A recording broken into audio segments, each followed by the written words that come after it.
அஸ்ஸலாமலைக்கும். அன்பு சகோதரிகளே, மாதவிடாய் காலத்தில் குர்ஆனை தொடக்கூடாது, ஓதக்கூடாது என்று சொல்லப்படுவதால் பல சகோதரிகள் அந்த நாட்களில் இறைவனை விட்டும் தூரமாகி விடுகிறார்கள். ஆனால் உண்மையில் நமது மார்க்கம் அவ்வளவு கடினமானதா? நபிமொழி நமக்கு என்ன சொல்கிறது பார்ப்போம். ஹஜ்ஜின் போது அன்னை ஆயிஷா ரலி அவர்களுக்கு மாதவிடாய் ஏற்பட்டு அவர் அழுதபோது நபி ஸல்லல்லாஹு அலைஹி வஸல்லம் அவர்கள் ஆயிஷாவிடம், நிச்சயமாக இது ஆதம் அவர்களின் பெண் பிள்ளைகள் மீது அல்லாஹ் விதித்த ஒன்றாகும். எனவே ஹஜ் செய்பவர் செய்யும் அனைத்து காரியங்களையும் நீ செய்.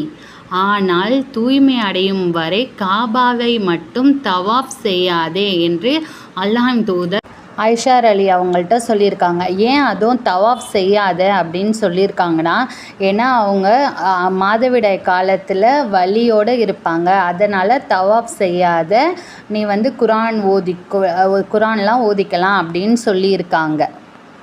இந்த ஹதீஸ்லேருந்து நம்ம என்ன புரிஞ்சுக்கணுன்னா, குர்ஆன் அல்லாஹ்வுடைய வார்த்தை தான் குர்ஆன். அந்த குர்ஆனை பெண்கள் மாதவிடாய் காலத்தில் தொடக்கூடாது, ஓதக்கூடாது அப்படின்னு சொல்கிறாங்க.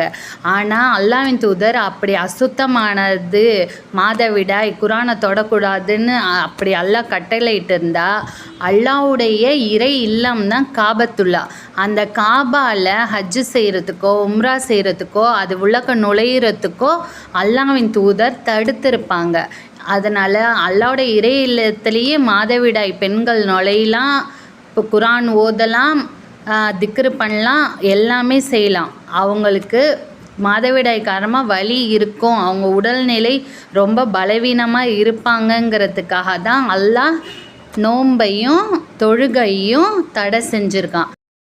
என்னன்னா, மாதவிடாய் காலத்தில் குர்ஆனை ஓதலான்னு சொல்கிறீங்க, குர்ஆனை மடியில் வச்சு ஓதலாமா? ஓதக்கூடாது, அது அல்லாஹ்வுடைய குர்ஆன், அதை போய் மாதவிடாய் காலத்தில் மடியில் வச்சு ஓதக்கூடாது அப்படின்னு ஒரு புரளியை சொல்கிறாங்க. அதுக்கு ஒரு ஹதீஸ் நம்ம இப்போ பார்ப்போம். அன்னை ஆயிஷா ரலி அவங்க அறிவிக்கிறாங்க, நான் மாதவிடாய் நிலையில் இருக்கும்போது நபி ஸல்லல்லாஹு அலைஹி வஸல்லம் அவர்கள் என்னுடைய மடியில் சாய்ந்து கொண்டு குர்ஆன் ஓதுவார்கள். ஆதாரம் புகாரி. சகோதரிகளே, அல்லாஹ் உங்களை அந்த நாட்களில் தொழுகை மற்றும் நோன்பிலிருந்து மட்டுமே விடுவித்துள்ளான். ஆனால் குர்ஆன் ஓதுவதிலிருந்தோ திக்ரு செய்வதிலிருந்தோ அவன் உங்களை தடுக்கவில்லை. எனவே பயமில்லாமல் ஓதுங்கள், அல்லாஹ்வின் நெருக்கத்தை பெறுங்கள். அஸ்ஸலாமு அலைக்கும்.